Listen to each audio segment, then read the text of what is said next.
అవును, యేసు ప్రభు శాస్త్రులను పరిశీలన అన్నాడు కదా, నేను అంటానంటే కుదరదు.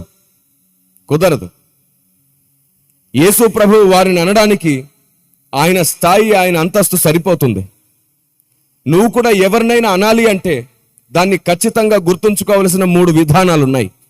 ఒకవేళ నువ్వు ఒక ప్రార్థనాపరుని ఒక విషయంలో మాట్లాడుతున్నావు, బోధ విషయంలో ఆ ప్రార్థనాపరుడు సరిగ్గా లేదనుకోండి, అలాంటి ఒక ప్రార్థనాపరుని నువ్వు గద్దించాలి అంటే నువ్వు కూడా ముందు ప్రార్థన చేయడం నేర్చుకోవాలి. కనీసం గట్టిగా రోజుకు 2-3 గంటలు మోకరించడం చేతగాని వాడు దేవుని సంఘంలో దేని గురించి మాట్లాడడానికి అర్హుడు కాదు. ఇది పరిశుద్ధాత్మ దేవుని స్వరం. మళ్ళీ చెప్తున్నాను, సంఘంలో ఏ పొరపాట్లైనా, బోధలో ఏ పొరపాట్లైనా, సిద్ధాంతపరమైన ఏ పొరపాట్లైనా సరిచెయ్యాలి అనుకుంటే, అలా సరిచెయ్యాలనుకున్నవాడు కనీసం 2-3 గంటలు ప్రార్థన చేసేవాడై ఉండాలి. రెండవది, అలా సరిచేసేవాడు తప్పకుండా సరిచేసేవానిలో ఉన్న గొప్ప లక్షణాలను కూడా గుర్తించిన వాడై ఉండాలి. మూడవది, అలా సరిచేసేవాడు ఎదుటివాన్ని అవమానించి సరిచేయకూడదు, ఎదుటివానికి స్పృహ కలిగించి సరిచేయడానికి ప్రయత్నించాలి.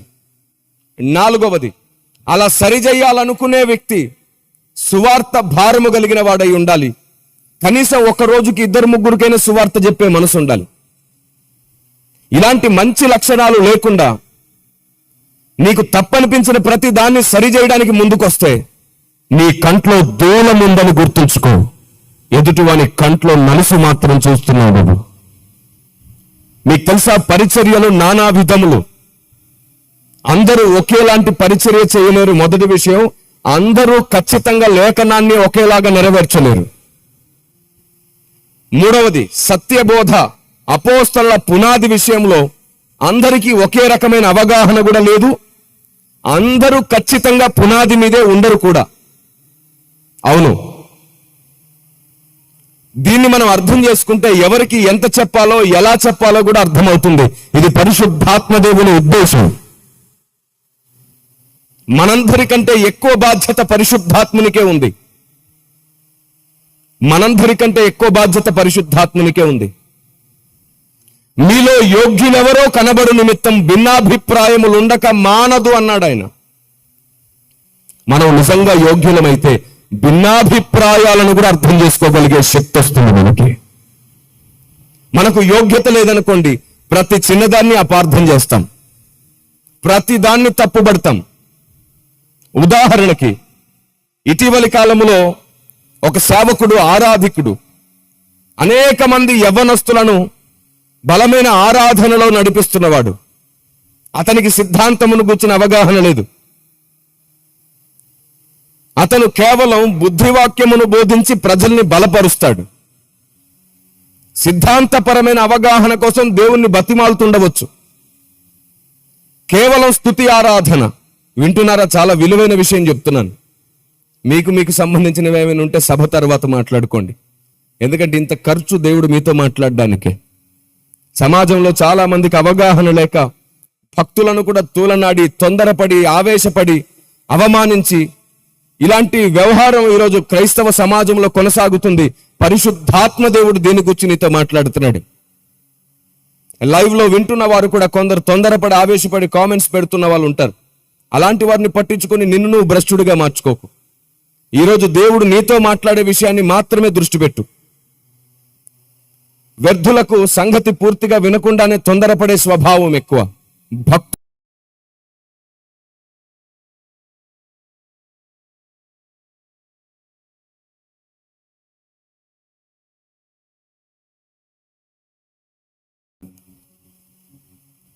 భిన్నాభిప్రాయాలు వస్తాయి, కానీ మనం యోగ్యులమో కాదో మనం తెలుసుకోవడం ఎలాగో చెప్తున్నాను. ఇటీవల కాలంలో ఒక ఆరాధికుడు, ఒక సేవకుడు ఒక 100,000 మందిని సినిమా పాటలు వినడం మానేసేటట్లు చేసి దేవుని పాటలు వినడం నేర్పించాడు. ఫస్ట్ వారికి ఒక మంచి లక్షణం అలవాటైంది. సినిమా పాటల కంటే దేవుని పాటలు కూడా ఏమాత్రం తగ్గవు, మనం దేవుని పాటల్లో కూడా అలాంటి ఆనందాన్ని వెతకొచ్చు అనేటువంటి ఒక డైవర్షన్ అయితే వారికి వచ్చింది. బురదలో వెళ్లకుండా వారు దేవుని సన్నిధిలోనికి వచ్చే ఒక అవకాశం అతని ద్వారా ఏర్పడింది. మన వాళ్ళు బయలుదేరారు. ఇంకా పాటలు పాడే విధానం ఇదా, సినిమా మ్యూజిక్ లాగుంది, అలా ఉంది ఇలా ఉంది అని చెప్పి తీర్పులు తీర్చేవారు బయలుదేరారు. కానీ వాళ్ళు ఒకటి మర్చిపోయారు, సినిమా పాటలు పాడి సినిమా పాటల్లో మ్యూజిక్లోనే పూర్తిగా మునిగి తేలినటువంటి చాలా మంది యవ్వనస్తులు దాన్ని వినడం మానేసి దేవుని పాటలు పాడడమే కాదు, దేవుణ్ణి ఎక్కువగా ప్రేమించడం కూడా నేర్చుకుంటున్నారు, కన్నీళ్లతో ప్రార్థించడం కూడా నేర్చుకున్నారని మర్చిపోయారు.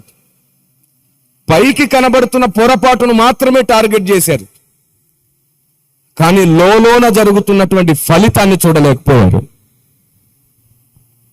అలాగూ పై రూపాన్ని బట్టి తీర్పు తీర్చేవారు అనేకులు, వేలు చూపుని బట్టి తీర్పు తీర్చేవారు అనేకులు.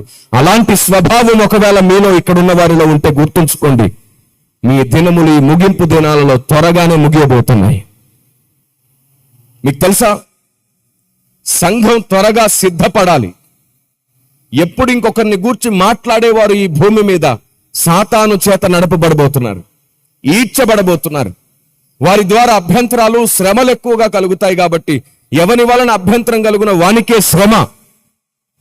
నీ నోటి మాట నిన్ను దేవుని దగ్గర దొరకబట్టేస్తుంది, జాగ్రత్త. నీ నోటి మాట నిన్ను దొరికేటట్లు చేస్తుంది.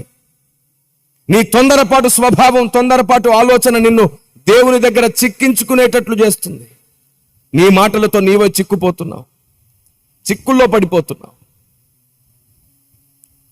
ఆయన ఇటీవలి కాలంలో తన మానసిక వేదనో లేదంటే కుటుంబ పరిస్థితిలో ఏ వేదనతో తను అలా చేశాడో తెలియదు, కానీ ఇటీవలి కాలంలో తలనీలాలు ఇచ్చుకున్నాడు, మొత్తం వెంట్రుకలంతా తీసేసుకున్నాడు. సంఘంలో చెప్పాడు, నేను ఇలా బాధపడుతున్నాను అని. దాని మీద కూడా ట్రోలింగ్సే, దాని మీద కూడా నిందలే. అతడు మాట్లాడుతూ అన్నాడు, నేను చేసుకున్నానని మీరు ఎవరు చేసుకోకండి, ఇది నా బాధ అని చెప్పుకున్నాడు. దాని గురించి కూడా మాట్లాడడమే. కొన్నిసార్లు మన ప్రాసెస్ ఎవరికి అర్థం కాదు, కానీ ప్రోగ్రెస్ బాగుందో లేదో చూడాలి. ఆత్మల రక్షణ జరుగుతుందా? లోకంలో ఉండవలసిన వారు సంఘంలోకి వస్తున్నారా? ఆ తర్వాత మెల్లిమెల్లిగా భక్తిలో నడుస్తున్నారా? విధానం మారుతుందా లేదా చూసుకోవాలి. లోకంలో ఉన్న వ్యక్తులను ఒక్కసారిగా తీసుకొచ్చి సంఘంలో పెడితే వారిలో ఉన్న లౌకికాత్మ వారిని కూర్చొనివ్వదు. అలాంటి లౌకికాత్మకు కూడా ట్రీట్మెంట్ ఇవ్వాలంటే ఇలాంటి సహోదరులు పనిచేయాలి సమాజంలో. అవును, మ్యూజిక్ ఒకటే అడ్డు కాదు. కొన్నిసార్లు మ్యూజిక్ లోకంలో విన్నట్లుగా ఉండొచ్చు, కానీ దాంట్లో ఉన్న సాహిత్యం ప్రజల్ని పట్టుకోవచ్చు. కొంత టైం పడుతుంది, ప్రతిదానికి కొంత టైం పడుతుంది. మనం ఎవరో చేయలేని పనులు చేసే వ్యక్తులని తూలనాడకూడదు. అంతెందుకండి, సినిమా పాటలు పాడేటువంటి కొందరు సింగర్స్ని తీసుకొచ్చి దేవుని పాటలు పాడిస్తే కూడా దాన్ని కూడా విమర్శించారు మన వాళ్ళు. కానీ అలా పాడి కొందరు రక్షించబడి బాప్తిస్మం తీసుకున్నారు, దాన్ని గుర్తించట్లేదు మన వాళ్ళు. గుర్తుంచుకోండి, వ్యభిచారి వచ్చి దేవుని దగ్గర క్షమాపణ అడిగితే ఆయన ఆవిడ్ని కూడా క్షమించారు. మనమైతే అసలు క్షమించే వాళ్ళం కాదు, ఎందుకంటే మనం అందరం ఆకాశం నుంచి ఊడిపడ్డాం. చాలా మంది మనలో చాలా మంది ఆకాశం నుంచి ఊడిపడ్డారు. మనుషుల అపరాధములను మీరు క్షమించిన ఎడల పరలోకపు తండ్రి మీ అపరాధములను క్షమించుననే లేఖనాన్ని జ్ఞాపకం చేసుకుందాం. నేను మళ్ళీ చెప్తున్నాను, రేపు ఉంటావో లేదో గ్యారంటీ లేదు. నీ ఈగో పక్కన పెట్టి, నీ పంతాలు పట్టింపులు పక్కన పెట్టి, దేవుని ఇష్టం, దేవుని చిత్తం భూమి మీద నెరవేరేటట్లు సహనంగా పనిచేయడం నేర్చుకుందాం. మీ సహనం సకల జనులకు తెలియజేయబడాలి. నేను మళ్ళీ చెప్తున్నాను, పరిచర్యలు నానా విధములు. అందరూ ఒకేలాంటి పని చెయ్యరు, అందరూ ఒకేలాంటి పని చేయరు. కొందరు వృద్ధాశ్రమాలు పెట్టి, కొందరు అనాథ శరణాలయాలు పెట్టి సేవ చేస్తుంటారు. వారు ఏమనుకుంటారో తెలుసా, నేను చేసే సేవ కంటే గొప్పది లేదు అని చెప్పి ఇంకొందరిని గూర్చి వాళ్ళు తప్పుడు అభిప్రాయంలో ఉండొచ్చు.